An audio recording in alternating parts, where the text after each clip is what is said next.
কৃষ্ণ, ভগবান কৃষ্ণ, ভগবান কৃষ্ণ, ভগবান কৃষ্ণ আমাদের এই বিশ্ব সংসারের মালিক, পালনহার। সেই সুদূর সত্যযুগ থেকে নিয়ে শুরু করে কালের এই যে ঘূর্ণীয়মান কালচক্র, সত্যের পরে তেতা, তেতার পরে দাপর, দাপরের পরে কলি, এই যে 4 যুগে যুগে যুগে কৃষ্ণ অবতার, কৃষ্ণের যে অবতার, আমাদের এই যে শক্তি প্রদানকারী, তার এই সন্তানদেরকে ভগবান শ্রীকৃষ্ণ তার এই সন্তানদের কল্যাণ হেতু, কল্যাণ কার্য হেতু তার যে এই যে জগৎ সংসার তিনি পালনহার, তিনি যুগে যুগে তার রূপান্তর করে তার যে এই সংসারকে তিনি টিকিয়ে রেখেছেন। তিনি যে সত্য, তেতা, দাপর, কলি যুগে যুগে অবতার গ্রহণ করে তিনি যে এই যে পরমেশ্বর, পরম শক্তিমান ভগবান আমাদের মধ্যে বিরাজ করেন, তিনি সর্বত্র আছেন।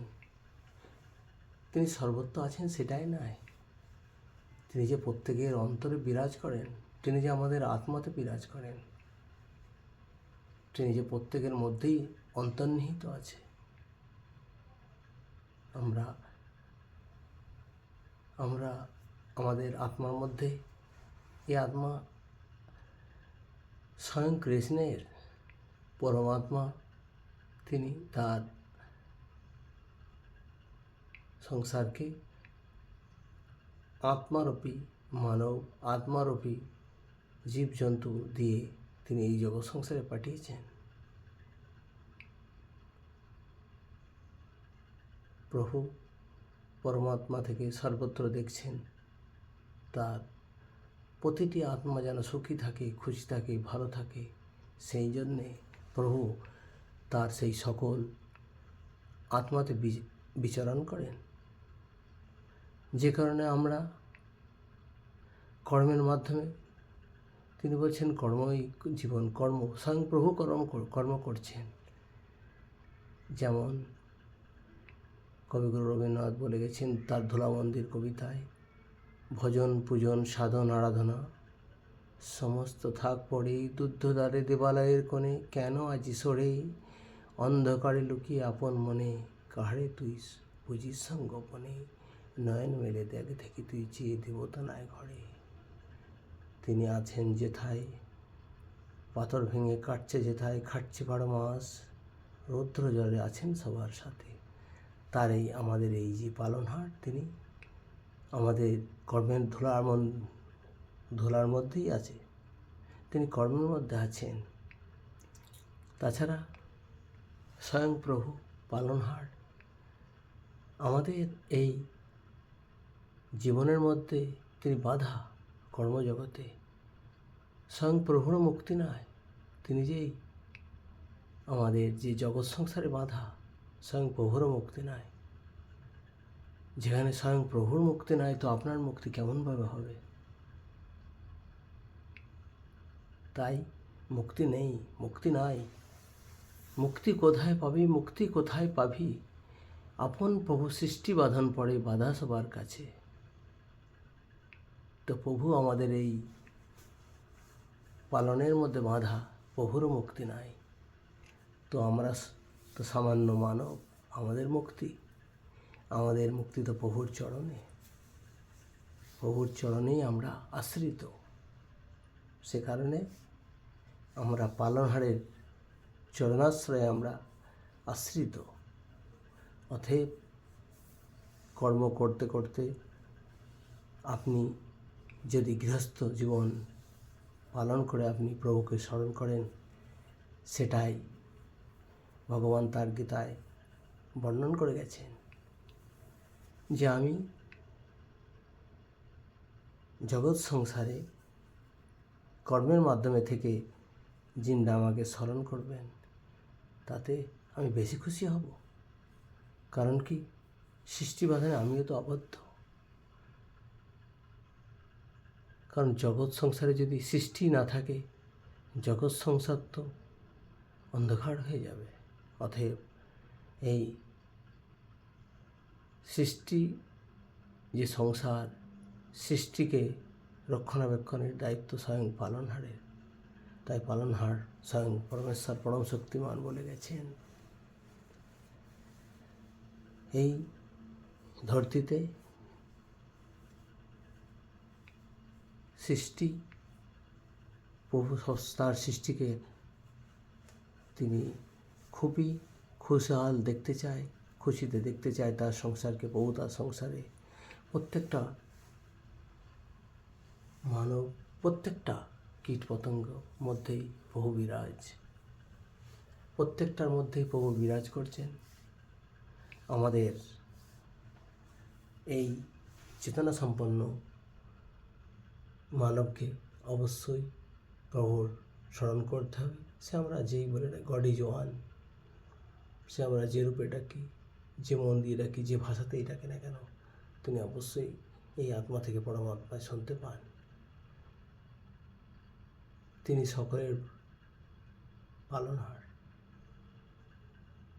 যিনি যে সন্তান তাকে না ডাকলেও পরম পিতা তিনারও কথায় সাড়া দেন।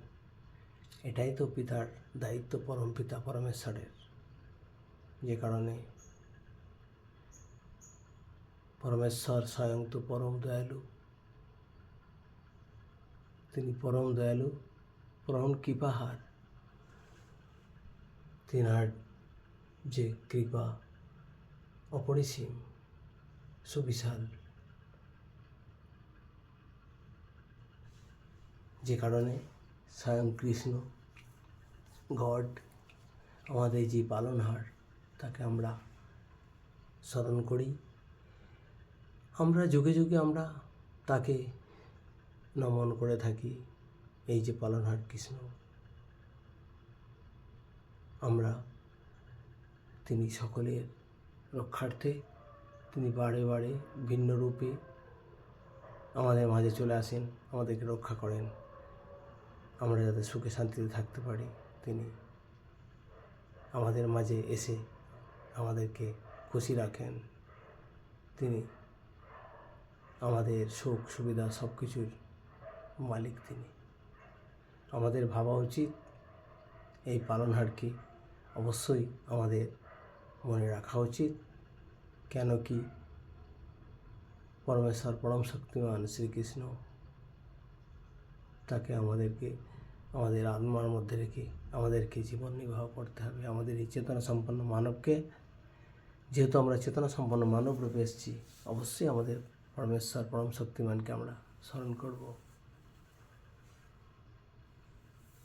তিনি সকল জীবের মধ্যেই তিনি আবদ্ধ আছেন, সকল আত্মাতেই বিরাজ করছেন।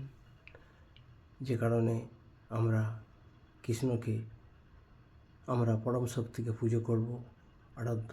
আমাদের এই স্বয়ং পরমেশ্বর পরম শক্তিমান কৃষ্ণকে আমরা পরম পিতারূপে আমরা আমাদের আরাধ্যকে আমরা পূজা করব এবং আমরা আমাদের জীবনকে এক উচ্চ শিখরে নিয়ে যাব। পরমেশ্বর পরম শক্তিমান সর্বদা আমাদের খুশির জন্য তিনি ব্যস্ত থাকেন। তিনি প্রত্যেকের ডাক শোনেন, প্রত্যেকের তিনি সুখ দুঃখ ভালো মন্দ ভাবলে আমরা ভাবতেও পারবো না, আমাদের ভাবনা অত দূর পৌঁছাবেই না। এই পালনহার কতটা আমাদের দেখছেন, আমাদেরকে কেমন ভালোবাসেন, তার পরিভাষা আমাদের মুশকিল আছে, যে কারণে পরমেশ্বর ভগবান শ্রীকৃষ্ণকে যদি প্রতিটি শ্বাসে আমরা তাকে স্মরণ করতে পারি, কারণ প্রত্যেকটা শ্বাসই তো তার যে জীবন, তার যে খুশি, সবই তো পরমেশ্বর পরমাত্মার। এই জগৎ সংসারে নদী, নালা, পাহাড়, পর্বত, মানব, কীট, পতঙ্গ সবই তো পরমেশ্বর পরম শক্তিমান প্রভুর। আমরা এই চলমান জীবনে নিমিত্ত মাত্র। আমরা যখন এই যে জগৎ সংসারে আসি, তিনিই পাঠান এবং তিনি আমাদেরকে গ্রহণ করেন। তিনি পালনহার, তিনি জীবনকালেও তিনি, মরণকালেও তিনি, সর্বত্র তিনি, সর্বজ্ঞ তিনি। তাই পরমেশ্বর পরম শক্তিমান কৃষ্ণকে আমরা স্মরণ রেখে আমাদের জীবন নির্বাহ করতে পারি। প্রতিটি শ্বাসে আমাদের স্বয়ং পরমেশ্বর পরম পিতাকে স্মরণ করা উচিত। তাহলে পৃথিবীর কল্যাণ আরও হবে এবং আমাদের স্বয়ং প্রভু খুশি থাকবেন। তার সংসার খুশি তো স্বয়ং প্রভু খুশি। ভিডিওটি ভালো লাগলে অবশ্যই লাইক করবেন।